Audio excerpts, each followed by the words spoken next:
This episode contains strong language, graphic depictions of violence and death that may be disturbing for some listeners. Listener discretion is advised.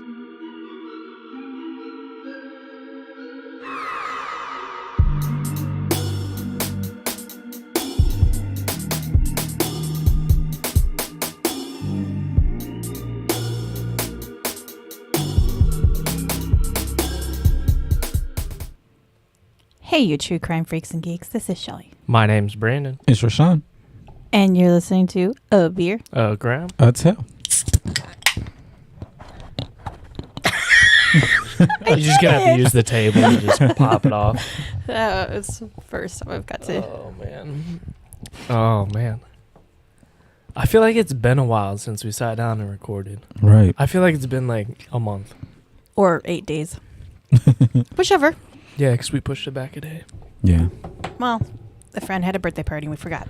Happy birthday, Kirk. Happy birthday, Kirk. So, I really want Rayshawn to tell you a story. About what? Wait. What's the... He doesn't even know what story. Pizza Ranch. Oh.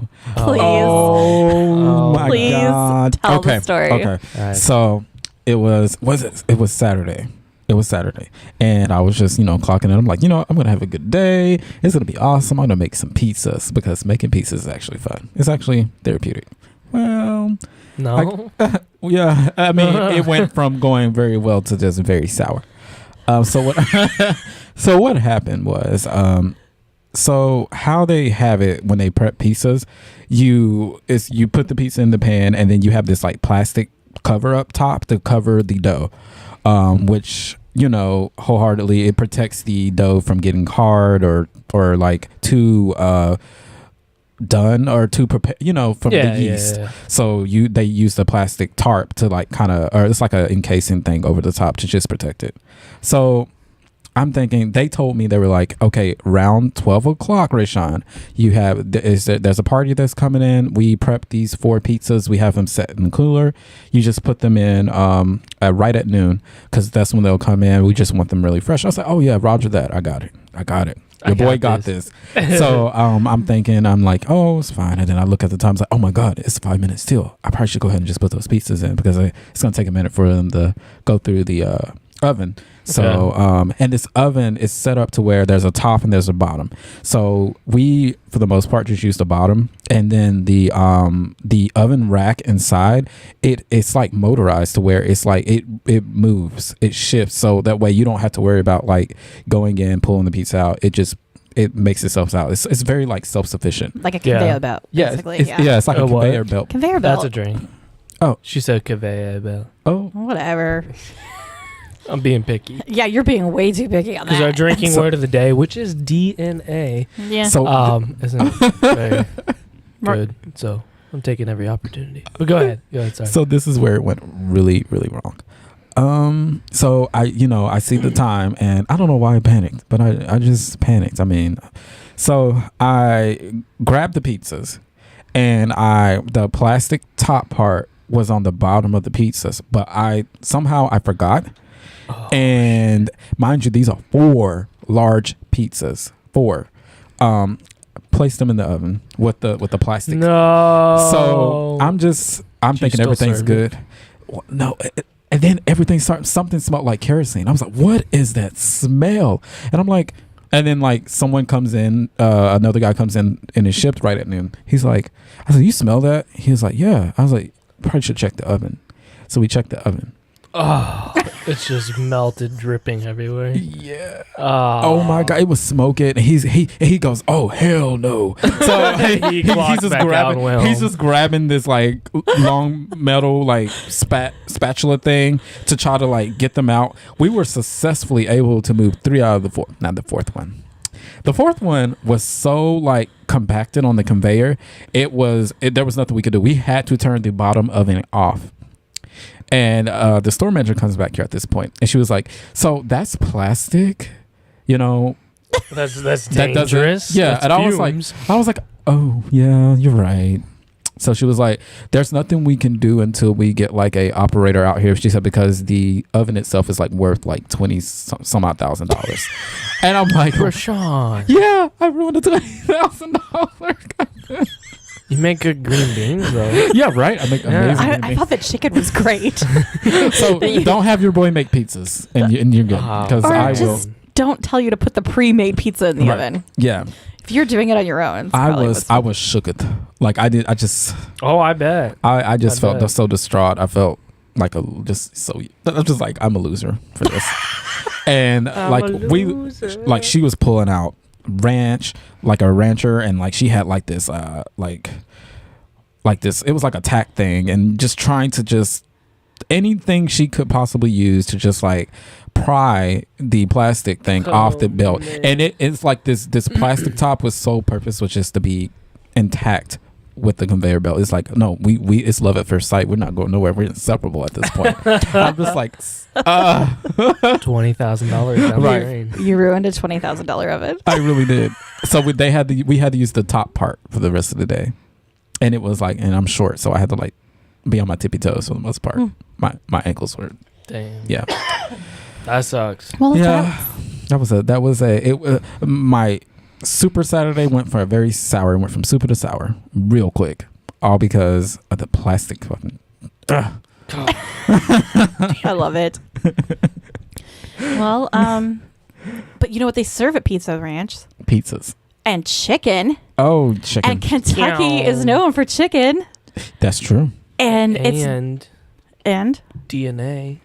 oh jeez. So Kentucky was interesting to me because when I tried to research a serial killer, like because my criteria is they have to be from the state, killing in the state they live in. Okay. Right. Right. Apparently, serial killers love to drive through Kentucky and like drop off bodies or kill like a body there and leave. What? Yes. That's a thing. Why Yes. specifically to I have Kentucky, no idea. though? So you have like this long list of all these like famous serial killers, but none of them live there and none of them like stayed there to kill. They just were Right. like, "Ooh, look at this interstate. I'm gonna kill somebody on it." Oh my god. Like that's pretty much all that happened. And then I stumbled across this guy. Oh God. So there's literally nothing out there about him. So it's been fun to research. There's one other podcast that has ever done anything on it, and it was called the Murder Police Podcast, and it's actually all the detectives that worked on the case. Oh wow. So I got So it's like the actual. yes. So I got Okay. super lucky when I stumbled across it. I was like, oh, well, this is this is fantastic. And then I found the Lexington Herald Leader, and it's a local newspaper, and they had like tons of articles. So those were my two resources. Obviously, I came across a really good one. So if you want to learn more about it and like the investigation and all the stuff, then listen to the Murder Police Podcast because they're going to explain it way better than I ever will. So, all right. On August 15th, 2002, at around 7:30 a.m., police were called to the Fortune Plaza parking lot where the body of a deceased female was located. Detective Matt Brotherton was assigned the case. When he arrived, he found the female face down in the pavement. Her jeans were pulled down to her thighs and her tank top was pushed up over her breasts. They were able to identify the victim as Sonora Allen. Sonora was a mother to 6 children, 4 daughters and 2 sons, and she was 29 years old at the time of her death. She was the daughter of, I think I'm going to pronounce it as best as I can. I think it's Vanita, which I think is a pretty name. Yeah. So I hope it's Vanita. If not, I'm sorry. Vanita Allen, and raised in Lexington. She had a stutter all her life and had difficulty finding her words. Sonora was bullied in school, and into her adulthood because of her stutter, she ended up having very low self-esteem. At 16, she found out she was pregnant and dropped out of school. And Sonora became involved in drugs and sex work. And in 2000, the police raided Vanita and Sonora's home and found 15 crack cocaine rocks during the raid. Jesus. Oh my god. Yeah. They found out the children were sleeping like several to one bed and using a bucket for a toilet. So Sonora and Vanita were charged with drug trafficking, plus Sonora was charged with child endangerment. So this kind of like changed their lives at that point. Mm. And Sonora would get probation and ordered to counseling for these charges. But she would get arrested shortly after for her release for violating her probation, and she was arrested after they found 3 crack pipes in her possession. And she was sentenced to 1 year in prison. Now, during that time, Vanita like straightened up and got the kids back and was raising them. Right. And so she basically encouraged Sornia. Did I say that right now? Sornia. Yeah, Taking a Sornia. drink. During this time, while she was in prison, to get her GED. So she does. She get her GED. She's trying to straighten out her life. And she's like, you know what? When I get out of prison, I'm going to stay off drugs. And I'm going to go get a job. And I am going to... Yep. But unfortunately, things didn't really work out that way. Family members last saw Sonora walking on East 4th Street a few days before she was murdered. The coroner was able to determine that Sonora had died several hours before her body was dumped in the parking lot. Her toxicology report showed that she had lethal levels of cocaine in her system, but they still did a sexual assault kit on Sonora and did find semen in her. Now, there was a debate the whole time on what actually was the cause of her death, because she did show signs of strangulation, but like it doesn't sound like she had her bone. It's what is called hyroid bone, I believe. Mm-hmm. It wasn't cracked. So they thought maybe she was smothered to death with a pillow. Wow. So they were like, well, maybe it was the cocaine that killed her. Could have been a combination of both. But in the end, they ultimately decided it was a homicide. Now, Detective Brotherton knew that this was going to be a difficult case because of Sonora's high-risk lifestyle. But he did have a DNA sample, so he started asking around to see if anyone had any information that he could use, to find a suspect. Right. All he could find out was that she had gotten into a car with a man around the time that she had disappeared. So this kind of... From what I understand, I don't know a lot about the East Side because I've been through Lexington, but never stayed in Lexington. But it sounds like this was kind of like the area where there's like a lot of probably like drug trafficking and sex work and things like that. Right. Yeah. So he did get some information about this man that he thought was going to be a good suspect. So he goes there, he gets a DNA sample from the back seat of his car, and he also... And he is also able to get the man to volunteer to give a sample. Brotherton sets these samples off to the crime lab and awaits for the results. Now, during this time, Kentucky is taking anywhere from 2 to 9 months to get lab results back. And the reason for that, well, it's, 2002? So it's... Yeah, I guess. I think the average they said was typically 2 weeks to 4 weeks. Oh. But the reason that it was taking a little longer was because during this time, cities like Lexington were sending their like backlogged DNA kits to the crime lab to get it into CODIS. Now, CODIS is the database for DNA, and you can So end they up... just rolled that out, and people are sending them DNA to get registered? It doesn't sound like it. It sounded like it had been out for a while. The problem was Kentucky was like behind. Gotcha. So they had all these like DNA kits throughout like the entire state, and they were just like piling up. And they like when I was listening to it, the detectives were saying like they would be in people's desks in the basement, like they were just like everywhere. Jesus. And in the past, before they had CODIS, you had to have a suspect. So like it's not like now where you can end up in CODIS for being a victim, for being a Jane Doe, for having a felony. Like you can end up in CODIS for all kinds of things. Like then you had to match it up. So I would have to say like, let's say I killed Rashawn. Well, they would have to, if you were the detective, you would have to, get the DNA out from underneath his fingernails. And then you couldn't just like you couldn't just like run it against, a bunch of different samples. You would have to say, okay, I got to get the DNA from Shelley and we have to see if they match. And you would only be able to use a little bit at a time because the testing there was nothing to keep it and maintain it. Right. Yeah. Yeah. I guess that makes sense. Okay. Yes. So now there's CODIS, and all these cities were like sending all their backlogged DNA, and it was a lot to put into CODIS. So since the 1990s, Lexington had been collecting DNA at crime scenes and keeping it in evidence and not sending it to the lab. Like I explained, you had to compare it to something. So the Lexington department shelves were filling up with DNA tests that needed to be added to CODIS, but never got sent out. Lexington got a new lieutenant, and he was like, okay, these kits have got to go to the crime labs. So they started sending these kits off like weekly, monthly, however, they could get them there without overwhelming the forensics team. Gotcha. And what were in these kits? Well, you're going to find out because there's tons of times I'm going to say this word. Okay. Brotherton gets his results back only to find out that his suspect didn't match the DNA found inside Sonora.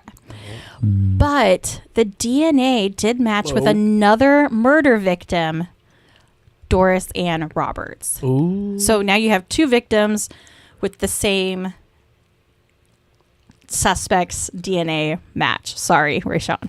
So now you got two victims. Mm-hmm. One guy, one girl. Yes, Probably guy. probably. I'm assuming. What What do you mean probably? Well, You're the one that did this episode. I'm not going to give you any answers. I mean, they did say that Sonora got into a vehicle with a man. That's true.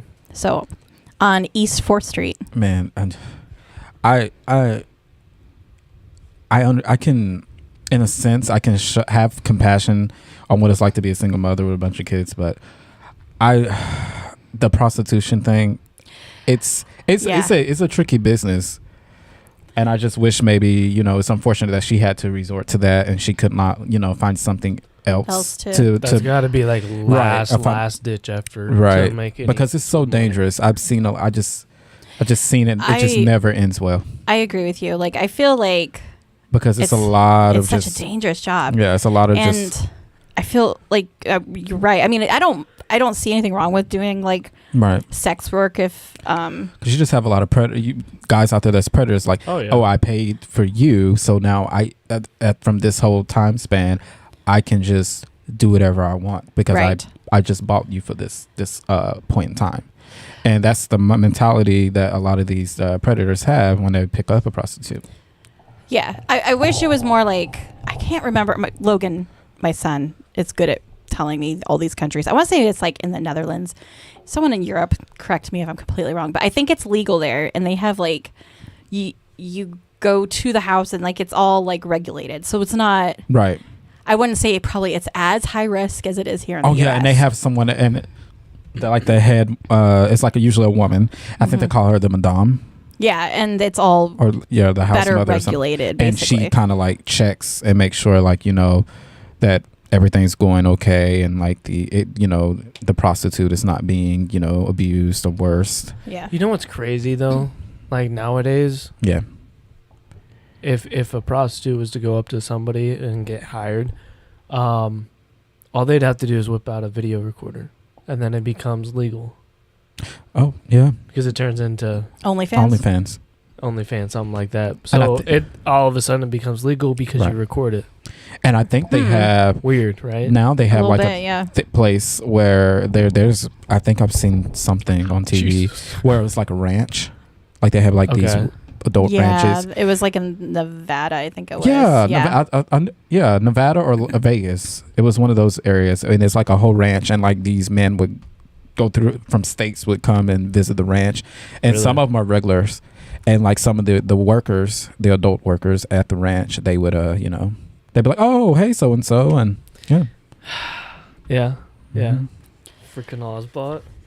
Ozbot. If we both moved our hands, so we probably made the camera go crazy. Oh yeah. Sorry. Well, while Brandon's fixing the camera for YouTube and the rest of our regular podcast listeners are listening, I'm going to tell the story. Are we ready for the story of Doris Ann Roberts? Yes. So Doris lived in an apartment on East 4th Street, which is the same street that Sonora's body went missing on. So when that body, but herself went missing. Right. Now, Doris had a difficult life. She was one of 5 children and was born on May 10th, 1951 to Florence and Kelly Whitney. Her father, Kelly, was a coal miner. Ooh. So I know, the coal mining is like such a dangerous job. I feel bad for people that coal mine. I know, when you come home, you're just covered in all that muck. Yeah. You couldn't wear nothing. I know my great-grandfather, my grandpa's father, he was killed in a mining accident in southern Right. Illinois. And then you don't get no type of pay. No, like he was No. killed, and it was like, oh shit, my grandpa was like 15. He's like, I Right. gotta step up and take care of the family. Like, And did he It was go crazy. into it too? no, Oh. he worked for the railroad and made buku dollars. He was much smarter about it. He was like, nope, not gonna be a coal miner.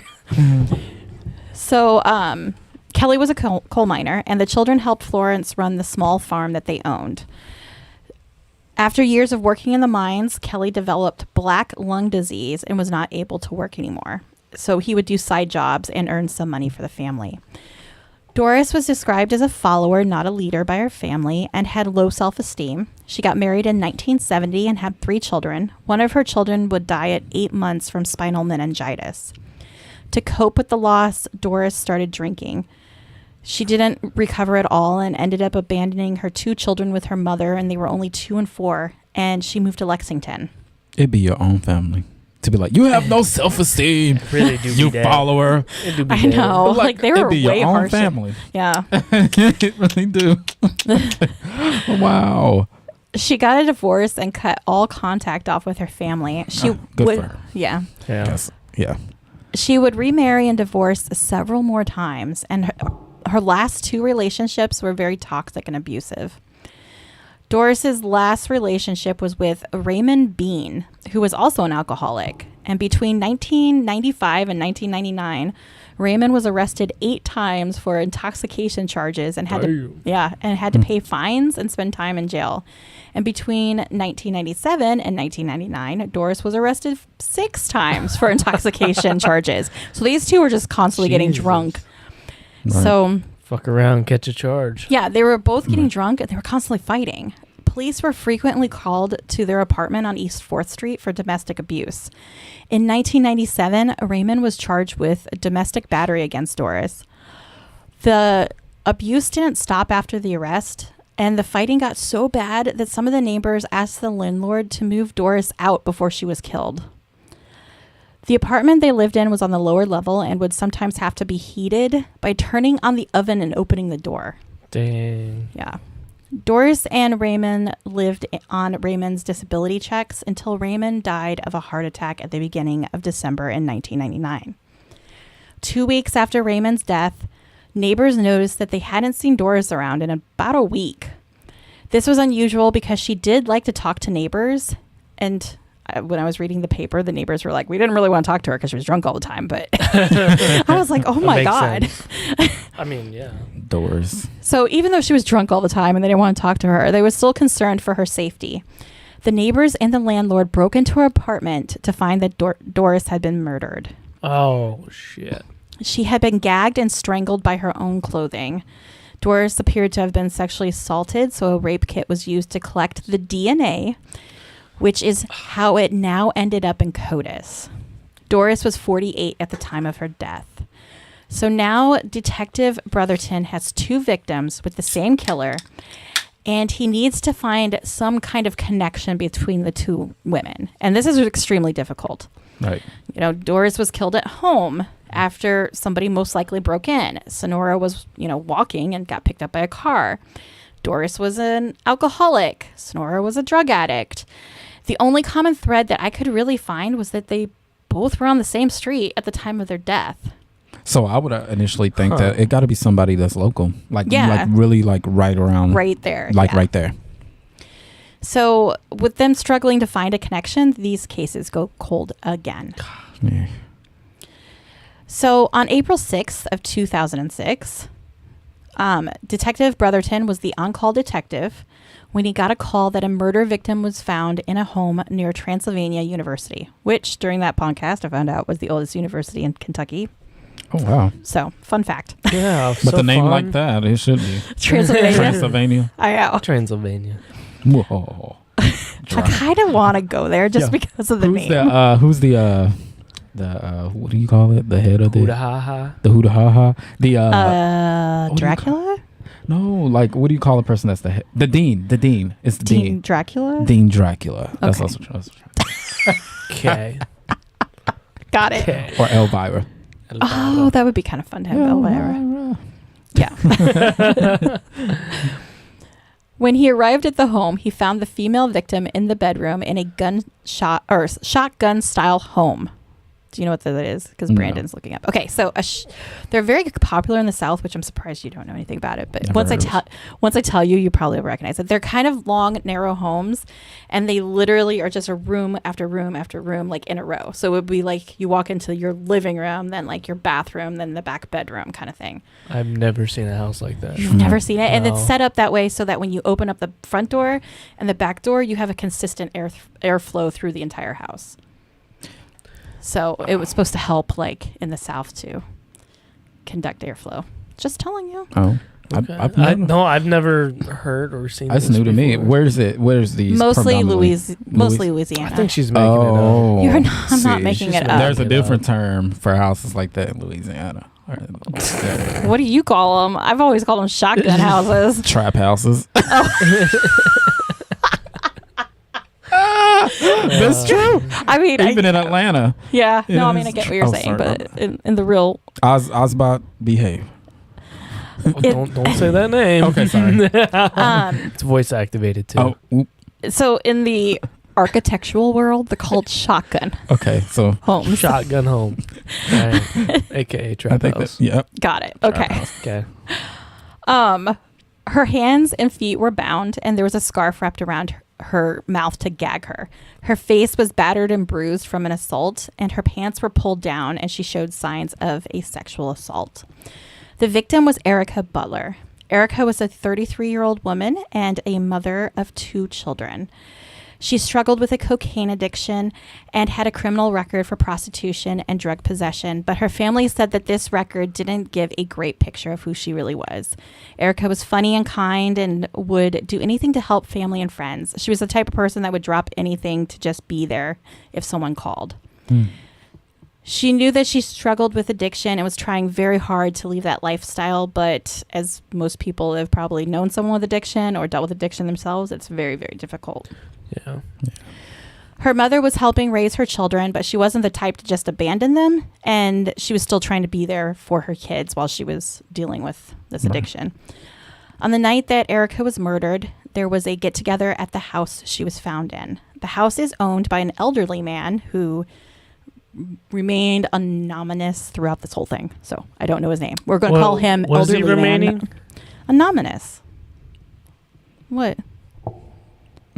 Is that right or wrong? I don't know. Anonymous. Anonymous. She's saying Anonymous. Anonymous. anonymous. Anyways, Anonymous. that believed that the house is owned by an elderly man that they believed was he believed he was Erica's boyfriend. So in his mind, this man's her boyfriend. Oh, so sugar Okay. daddy. Basically, that's what it kind of sounds like. A terrible sugar daddy. It was more like a teaspoon of sugar daddy because he was on a fixed income, Splendid. basically Splenda, and received a check once a month. The elderly man wasn't into drugs, but he did love to drink. So when Brotherton finds Erica, he also discovers that this old man had witnessed the entire murder. What? Dang. Yes. He witnessed it. He witnessed the whole thing. Why did he? Didn't. We'll get there. What? I know. What was he like? Oh, my arthritis. Like, what is, I don't think he did that, but I think he... he's like, I'm coming, baby. Oh. Oh, my arthritis. Never mind. Should have had life alert. Oh. So according to this old man, they had this get together, and a man that he didn't know shows up. He stays for a bit and then he leaves. Now Erica and the elderly man go into the back bedroom, and the man from earlier in the day that he didn't know just barges in the back room, kicks in the door, and immediately like knocks the old man out before he attacks Erica. Now the old man comes to during her attack and murder, but pretends to still be passed out so he's not murdered.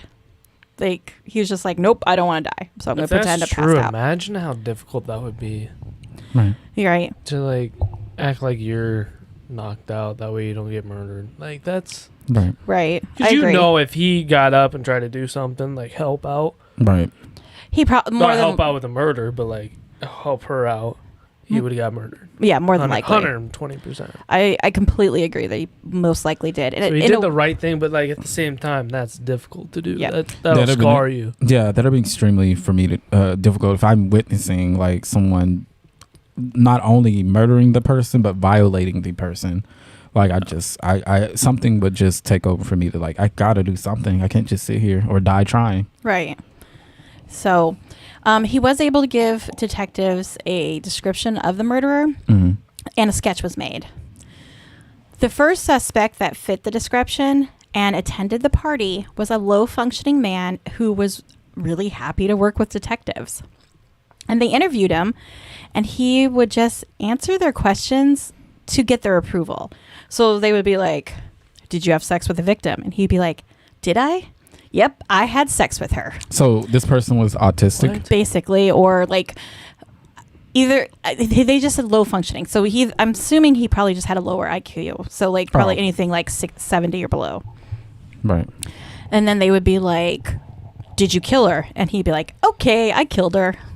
Lord. Yes. So they get a DNA swab from the suspect, but he was ruled out because he wasn't a match. And they were actually disappointed because they really thought he did it. I'm like, how? Like, I still don't understand why they thought he did it. Because like he's just saying, "Yep, I did it." When I would have been like looking underneath the table to make sure his shoes are on the right feet and shoes are tied. I'd be like, "Yo, get him out of here. He couldn't have done that." How? I mean, he would have failed trying to kill somebody because his shoes are yeah, tied. I don't think I'm not sure that the elderly man would hide from Right. someone that obviously you could talk to and convince them to change whatever thing they're doing. So. Right, and then what's something that's so traumatic that's happening, and him being able to visually see the person, I feel like with that person coming in for questioning, like the old man, be like, "Oh, that's him. No, that's him." Like he would have been like, have PTSD damn near or something. Yeah, you would think so. Yeah, I would have been like, "Oh yeah, that's him for sure." So what they did find out from the whole DNA testing was they were able to confirm that Erica was another victim that was connected to Doris and Sonora's murderer. So now we're up to 3. So what they did know was that the killer was a black male, and he was a really big dude, and he was strangling and raping women between 1999 and 2006. The composite was really interesting to me because like it had one really distinct feature, which later on when you compare it to the actual murderer, I don't know where they got at this, but he almost looks like he has a crooked or drooping like mouth. Right. Like he had a stroke? Something, or like maybe he like had damage where it didn't work right. Right. But other than that, it was sort of kind of a generic look. Honestly, it was maybe like a underbite problem or overbite. Something. No, it was actually like if you see the sketch, it's literally like one side of his mouth doesn't move. Oh. So literally, like Brandon said, kind of like a stroke, but to me, it was more like maybe scar. But then after I see his real picture, he doesn't. There's there's nothing there. So I'm not sure if it. I don't know how that happened. With no other suspects, the police chief makes a decision to present the case to the media to try to get tips from the public. They got hundreds of tips, like hundreds. And they decided they were going to look at every single tip. They would eliminate people off of arrest records. So they would look and be like, "Oh, nope, this person's in prison." But this was still leaving them up to 150 suspects. Then, while they were still, sending on all these DNA kits, they got another hit in CODIS for another victim. In 1993, an 83-year-old retired school teacher named Viola Green was bound and raped in her home. The suspect broke into her home by kicking in the back door. After raping her, he made her take a bath to wipe off any evidence, and then he stole her jewelry and left. Viola reported this to the police, and they did a rape kit on her and was able to collect some DNA. Unfortunately, Viola passed away in 1998. But this did help detectives in 2006 because Viola gave a way better description of her not murderer. It would have been rapist. Gotcha. And she was able to identify that at least he was in his early 20s in 1993. So this gave them a much better age range, too, with those 150 suspects. All right. So now police have a better idea of who they should be looking for. They started to go undercover and ask sex workers in the East End of town who gave them the creeps. And eventually they got a tip on this guy that seemed like a really good suspect. So Detective Brotherton goes to this guy's house and knocks on the door. He introduces himself, and this is actually like a really interesting part of the podcast. Like, this was probably my favorite part of the whole thing. He introduces himself and asks the guy if he knows Erica Butler, or knows about the Erica Butler murder. And this guy's like, no, man, sorry, I don't have any idea. I don't really watch the news. I don't know what you're talking about. So Detective Brotherton's like, I'm here because we're in the process of eliminating possible suspects through DNA. Here's my business card. You know, you give me a swab of your DNA, you can present this card at any time to get out of a speeding ticket. Right. And he's like, this is how I did it. He said he literally did this for 100 other suspects, and it worked every single time. He said it worked. That's a lot of people. Right. I know. That's a lot of free speeding tickets. Right. This dude tells him, nope, he's not giving up his DNA, and that he was working at the time of Erica's murder. Huh. Yeah. Interesting. Now, That's what they all Brotherton. say. Yeah. Mm. Well, like a few seconds ago, he says he has no idea who Erica Butler is. So. Right. So Brotherton thanks him for his time, walks away, but now this man becomes suspect number 1. Oh. Just because of that? Yeah, so they were like, wait a minute, why would he That's tell me more at the beginning I interesting. don't know who this is and what's going on? Right. But now he's saying, I was at work. Right. So they start surveillance on him, and they find out that he works at a T-shirt factory that makes like the Kentucky, I don't know, whatever the blue shirts are for the Kentucky teams. You're a sports person. I don't know what they are. Kentucky team. The blue thing, bluegrass people. I don't know. The Whatever. bluegrass? What is the blue? Yeah, what are the blue them. shirts? Whatever. I'm What sorry, are you Kentucky. talking about? The state of Kentucky has some kind of freaking university that is all blue, and this factory they work for makes all these blue I shirts. have no idea. For now, I feel You like know how many universities are in Kentucky? the University of Kentucky, and they have these Oh, blue University of shirts. Kentucky. Yeah. Oh my gosh! Now I Football, baseball, basketball. they do all of it. Oh, them. Yeah, I remember. Now I feel like I Pretty have to cool. look at it because I'm Yeah, mad I don't. at you. I have no clue what you're talking about. I can't even think of a Kentucky team. Me neither. That's bad. That's only I thing, didn't think. only thing I know about I is think you've said KFC. DNA too much. Okay. Bluegrass State. I'm not crazy. Bluegrass State. I knew that. Now I feel like somebody somewhere out there is probably like screaming their mascot. And here's the pretty blue colors. What's your mascot team? I don't know. But anyways, I'm looking It's at a it. fried Everything chicken. is all pretty and blue. Yeah. It's just Wildcats. a fried chicken leg. That's their mascot. Their mascot's the Wildcats. How But- original. But Yeah. it's all blue. So anyways. Jesus. So Okay. Yep, you got me. So anyways, they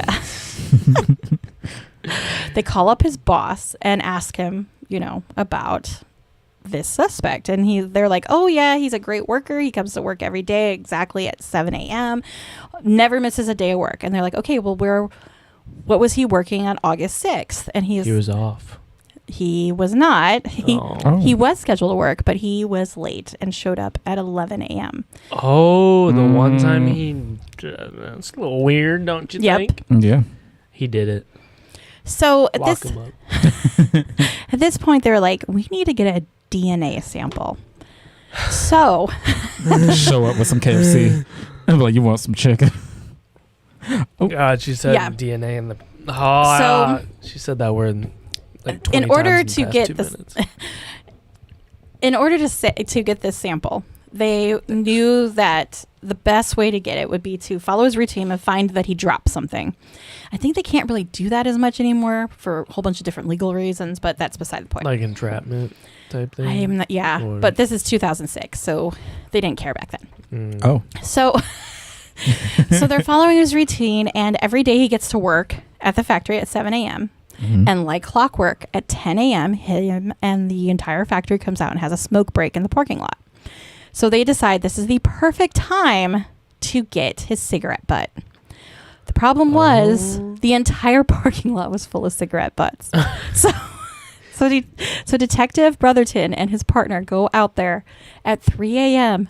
and literally leaf blow and vacuum and whatever the heck they did the entire parking lot. They said it was the most pristine parking lot in the entire state of Kentucky. Would he be like going out to smoke and be like, something seems different? Like there's a lot of none. They thought that too, but like when the entire crew goes out there, they didn't notice. Like none of them did. They were just like all chit-chatting, smoking their cigarettes, and not a single one noticed that there was no cigarette butts anywhere. Dang. I feel like they should have just had like a decoy, like someone that's just we're like, not done. Oh, You're getting there. Oh. So they that's what I was thinking. also Foreshadow crown coming I know. away. Yeah. They also borrowed a work van from somebody that was like friends with an officer. And 2 detectives went into the work van. They drove up to all the little workers, and one guy jumps out with the clipboard and was like, basically identifies himself as a vendor and wanted to know how to get in the back door. He needed to talk to whoever the owner was. And the other detective, that's his vendor partner person, comes out and he's like, I'm going to smoke a cigarette. You go ahead and drive the van up there. He's like, I'm going to take a quick break with these guys. So he smokes his cigarette and chats with all of them. So when their break's over, he knows exactly what cigarette butt that the suspect drops. So he waits till they're all inside, gets out his little fancy, I don't know, evidence bag / gloves / I don't know what other fancy stuff they use, picked up the cigarette butt, and now they had it. Wow. That's kind of smart. See, that's literally that's pretty yeah, smart. yeah. Okay. And they did kudos. And they did it for legal reasons that were along the lines of like making sure that it couldn't be thrown out in court, basically saying like, are you sure that they were like trying to get him to smoke a cigarette? No, so that not be part of it was so entrapment. that they didn't like mistaken like my cigarette for Rayshawn's cigarette or something like that. Yeah. Right, but he's like, oh, I'm smoking. You guys smoking? What? No, I don't know what you're talking Kind about. of forced him to light up a cigarette. Peer pressure. Peer pressure. All right. So they submit it for DNA testing. And 4 weeks later, the results come back. Drum roll, please. It's negative. And it was not a match. I knew it. Yeah, that's. I mean, come on. You got you got your number one suspect off of a tip line speeding ticket. No, it wasn't. Oh, you got. He never took it. Well, he never took the yeah, offer. but like he became the number one suspect because he didn't. So then they're looking into it like, maybe he did. Like, and then he became the number one suspect because a tip came in from like sex workers that were like, this guy creeps us out. He does, you know. Also he changed his alibi up. Like, as they was questioning him, he was like, I was at work, even though he literally said the first time he didn't know who she was or anything about her. So that's another reason why they were kind of like side eye. Yeah, but like if they were like, do you know who this is? Do you know who got murdered? And he's like, I don't know. Right. Well, she was murdered on such and such date. Oh, well, I was working. So that's kind of where I see that conversation going with that. Not so much like he changed up his story. Oh. You know, they're very sensitive about the interrogations. Oh, yeah. So Kentucky is still running all those backlogged DNA kits. God damn Still doing it. Get it together. The Kentucky State Police reach out to Detective Brotherton because they found another hit. Ooh. This time, the suspect is identified. On October 3rd, 1998, the female victim, who wants to remain unidentified, was taken by vehicle to Matherson Station Park. While there, she was forced to perform oral sex and was raped. Now, in some articles I read, she might have been bound to a tree, like tied up and left there, but I'm not 100% sure. Jesus. The suspect threatened to kill her every single time she tried to flee from him. And he ends up abandoning her at at the park. As he drives away, she's able to get a partial license plate. The license plate comes back to Robert Franklin Smallwood Jr. Smallwood was a married man at the time in 1998 and already had a child. When the police interviewed him, he admitted that he had sex with the victim. He told police that she was a prostitute and that she was mad at him for not giving her enough dope for the sexual exchange.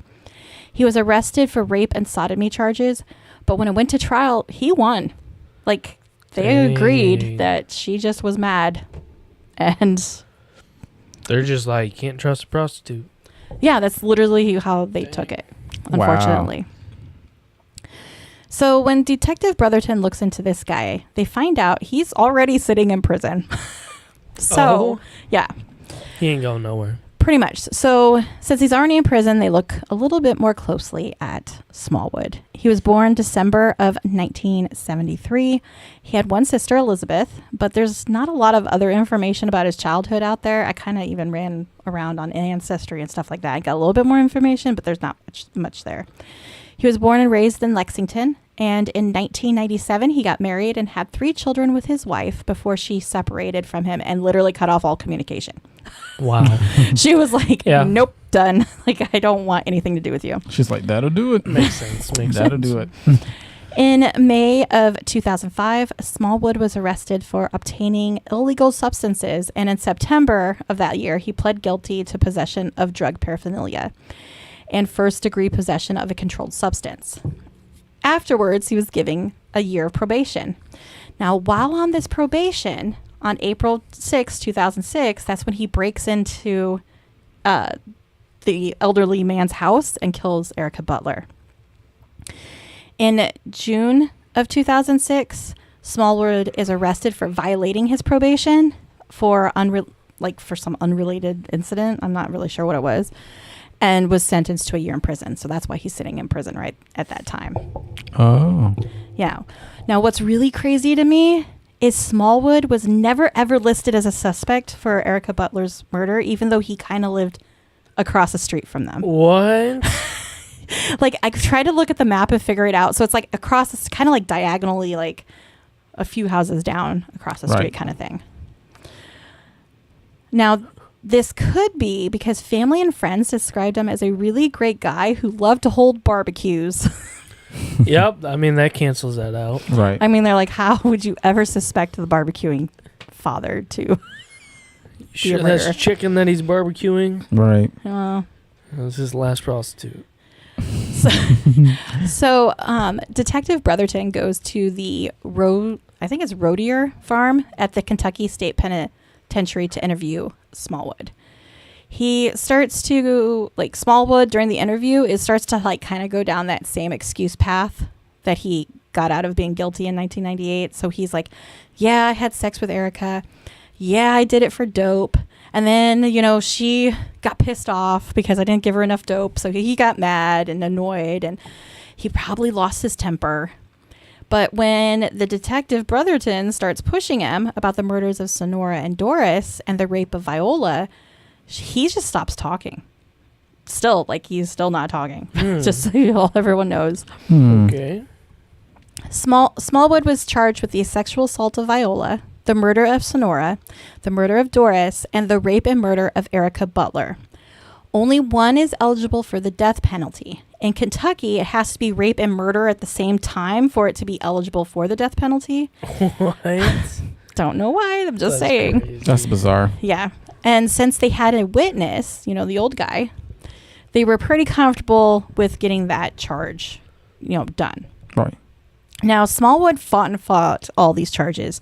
He pled not guilty, and he wanted all the trials to be held separate, because if he did, he had a much better chance of, possibly being found not guilty or no death penalty. Right. But a judge was like, no. They're all going to be put together. And at this point, if the jury had heard all the cases put together, including the rape of an 83-year-old retired school teacher, there's a pretty good chance he was going to end up with the death penalty. Right. So Smallwood made the decision to avoid the death penalty and plead guilty, and he was sentenced to prison without the possibility of parole, where he's at now. Just Oh, chilling. he's still there. He's still there. Did he do it though? Well, Obviously, he did it. his DNA is Well. connected to all 5 cases. But you know, that's a drink. Well, yeah, but what's interesting is he might be their only actual serial killer to live in the state and kill in the state because I couldn't find In anybody Kentucky? else. Yeah. Everybody else is a drive-by dumping, Drive-by Yeah, dumping. that's true. basically. Yeah, there's not much in Kentucky, I don't think. It's pretty, though. I love Kentucky.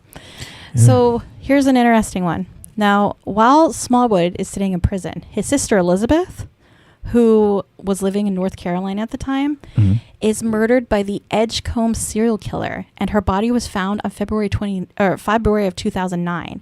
And that serial killer has never been identified. What? Yeah. So the serial killer's sister was killed by a serial killer. Wow. Yeah. Wow. Just a weird, random, That is weird. That is weird. bizarre fact that I felt like needed. And I kind of want to research the Edgecombe County. Where's Edgecombe County? You're from North Carolina. I have no idea what that is. I've never heard of Edgecombe. I don't know. I just, maybe it's not like, maybe it's just a weird nickname they gave I know, it. I don't know. Mecklenburg, I know Gaston, and I know Cleveland County. What is it called again? Edgecombe? Edgecombe. Yeah. COMB. Edgecombe. But yeah, Edgecombe. that's the story of Robert Smallwood. Dang. And Yeah, that's a little creepy. it is. And I found it like fascinating, like how quickly like all the evidence started coming in once they were getting all the DNA tests put into CODIS. I thought that was kind of cool at that point. So Yeah, that wasn't bad. It was It's interesting. it was interesting, but that one was that also gave me a lot of writer's block. I'm just gonna say yeah. that particular case like gave me the worst case of writer's block I ever had. So Huh. Maybe we'll have a better one. What's the next state? Louisiana, I already have that one. I'm so excited. What one is it? I'm not telling you. Oh, I thought she was gonna say something. No, I'm not telling you. It's. Dang it. I am so excited for it. What are we gonna make for you to eat? Because Louisiana is seafood central. I know. Yeah, they have like Jambalaya, yeah, gumbo. I was gonna say and gumbo, yeah. everything else in between. Jambalaya. Oh my We could do gosh, some- what are those things? we could do What are some they called? fried green Are they called tomatoes. bonnets or Oh, beignets. beignets? Oh my god, those I love. That's not Beignets. I mean, you could Beignets do are it amazing. with Louisiana, but it's more New Orleans though. Well, I Well, don't know. that's If you don't part of contribute to Louisiana, the isn't it? meals, Yeah. you know, Because I yeah. think my murder case happens in New Orleans. Yeah. yeah. Well, if you guys enjoyed this episode, check out our other ones and We have to find check it. out our Facebook at A Beer Crime a Tale, where we post updates in our newest videos. And make sure you check out our Instagram where I have stuff going on over there. No, she doesn't. And I be do. sure I have been posting all the time. I'm very proud of me. Yeah, okay. be sure to spread the gospel. God damn it. Every fucking episode. I love it. Yeah. Spread that gospel. Spread that gospel, our And good old podcast. Give us some ratings because it helps. please. Yeah. Somebody rated us on was it Spotify? I was very happy. Thank you, whoever did. Yeah. I don't know Yes. what you rated us, but I'm happy about it. If you want to support us in the long run or the short run, join us on Patreon at BCT Podcast, where we have live streams. We have a whole bunch of stuff. We'll have polls for people to choose episodes, specific episodes that you can't find anywhere else. They'll be up there. So join us on that, and we'll see you guys in the next episode. Goodbye. The end. The end.